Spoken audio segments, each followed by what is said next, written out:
upper 90s with his fastball.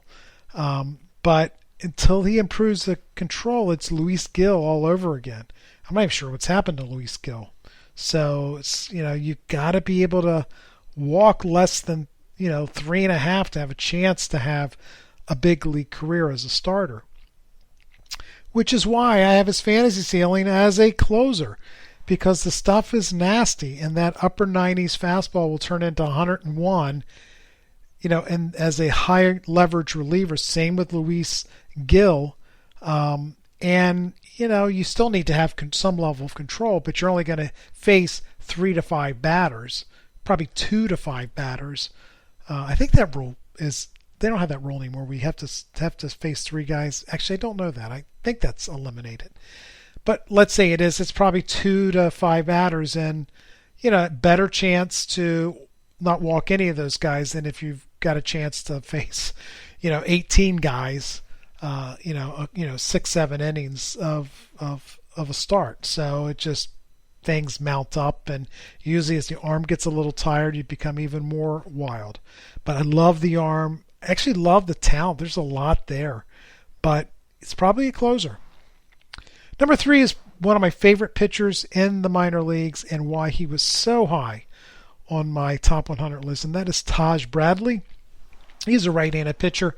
He's with Tampa Bay, and he is 21 years old. 24 innings pitched, an 0.74 ERA in June, a 25 strikeouts and 7 walks. For the season, 65 and a third innings pitched, a 1.65 ERA, 10.5 strikeouts per 9. This is what you want, 2.3 walks per 9. This is a guy who's extremely athletic, 2A player in high school. He's relatively new to pitching. He's never had Tommy John surgery. Just throw that out there because he throws really hard. I thought the floor when I first started following him, I do have him on a lot of dynasty leagues, was more of a 4.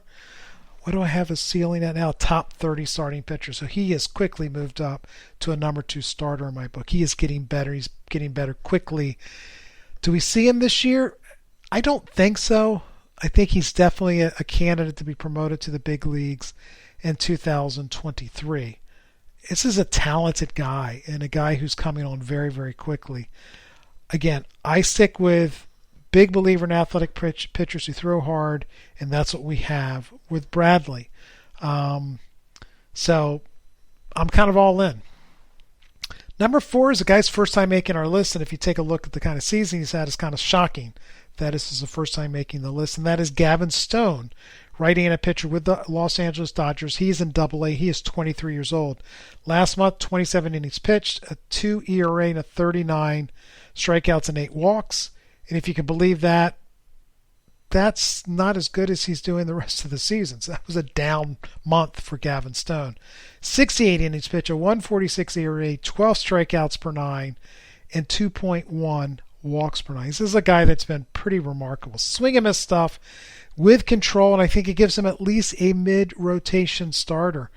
And, I write in my write-up, it's odd to label a Dodgers prospect as a breakout player, because so by now we should assume that every player they acquire has a chance to be a major league player. And I believe that with all my soul. They all won't be, but you have to assume anybody they sign in the first 5 rounds of a draft is a guy that you should consider investing in. Anybody who is signed for over $1 million is a player that you should find interesting enough to invest in. Now you've got to figure out which those guys are. Who knew that Gavin Stone was one of those guys before the season started? Not many. Look, it's a solid arsenal fastball that sits 94 to 95, can touch higher, a big-time changeup. Still working on the breaking ball pitches. Slider looks like the most promising of the 2. The only problem is he's 6'1", and that could make him homer prone. Just looking at statistics and kind of percentages as to what might eventually happen. But so far, he has not been homer prone at all. So I've got him as a mid-rotation starter. Let's see what happens as he continues to progress through. But, with the Dodgers as good as they are, Walker Buehler's going to need some time at the end of the year. So is Dustin May. Maybe they rest Gonsolin. Maybe a Gavin Stone gets a chance. Probably more likely next season. Number 5 is Nick Zwack, Z-Y-A-C-K. He's left-handed pitcher with the Mets in high A, 23 years old. Kind of old for the league. 25 innings pitched, 0.36 ERA, 26 strikeouts, and 6 walks. It's a pretty solid month, I would say. For the season, 52 and 2/3 innings pitched, a 2.39 ERA, 11 strikeouts per 9, 1.9 walks per 9. He was drafted in the 17th round out of Xavier University, and he's had very little trouble with the minor leagues to date. He is a pitch data guy, so again, that means he doesn't throw all that hard, but has high spin on his pitches and locates very well. So that is basically what a pitch data guy is. So you should, if you ever hear scouts on radios, or maybe when you're watching a broadcast and somebody ever says, well, that's a pitch data guy, that's what that means. That was the old way they used to say command and control guys. Yeah, they still call him, so it's kind of unfair to say that Nick Zwack is a command and control guy, because, he's got a fastball that's at least average. So you're not talking a guy who's throwing 87 miles an hour. That's true command and control. But you're talking a guy that's got a very high spin rate, and the ball is moving, potentially rising even up in the zone, which you have to be able to pitch up in the zone. And that's where most batters are most vulnerable, up in the zone.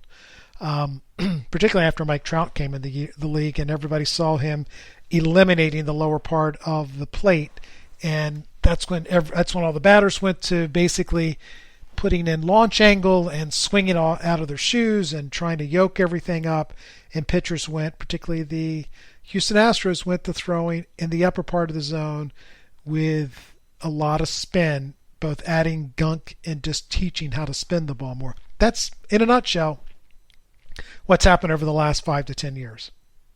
So, plain and simple. Trout set the tone. Everybody followed him. The pitchers adjusted. It's led by the Houston Astros. They discovered spin, and the ball will naturally look like it's rising, even though it's not. Look like it's rising to the hitter. And that's how you combat guys who have decided to stick with the launch angle revolution. So that is Nick Zwack, Z-W-A-C-K. I'm assuming I'm pronouncing this name right. It's my first experience with Zwack.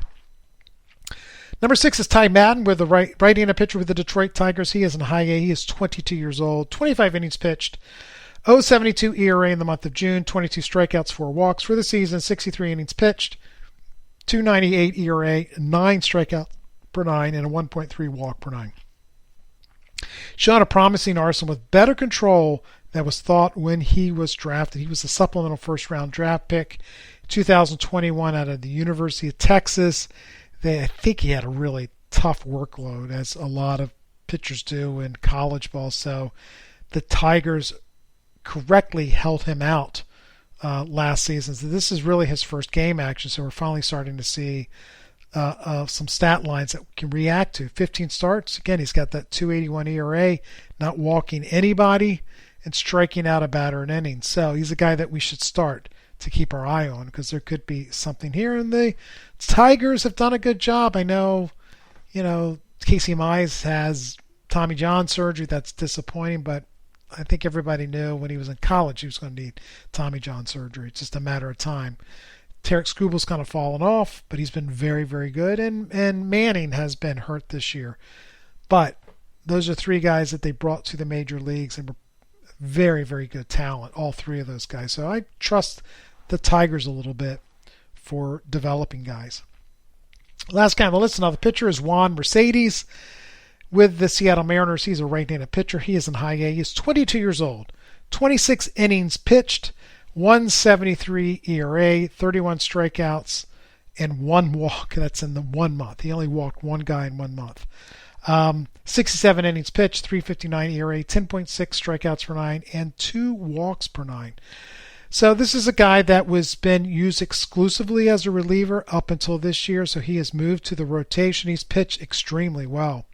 And he split his time all over the place. Started the year in low A.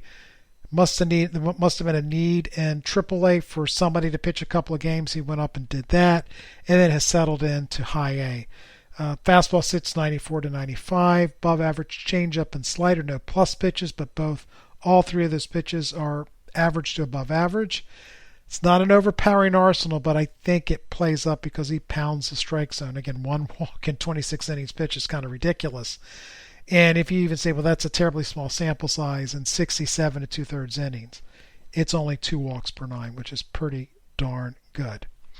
He will make my top 15 with the Seattle Mariners, so I think he's definitely starting to rise in my eyes.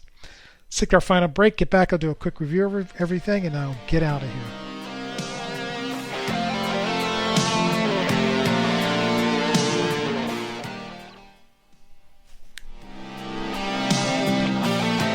Number 1 is Gunnar Henderson with the Baltimore Orioles, one of the best prospects in the game, and has really developed, particularly this year.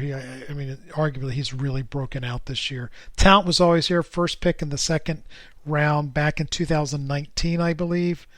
I always get the years off by one. That is, hopefully you've listened to me long enough to know history is not my thing. Remembering what guys came into the league and so forth, I can approximate what it is. Sometimes I miss the year. I just don't have that photographic memory to remember dates and things of that nature. I'm definitely more of an event-oriented guy, which I guess getting drafted is an event.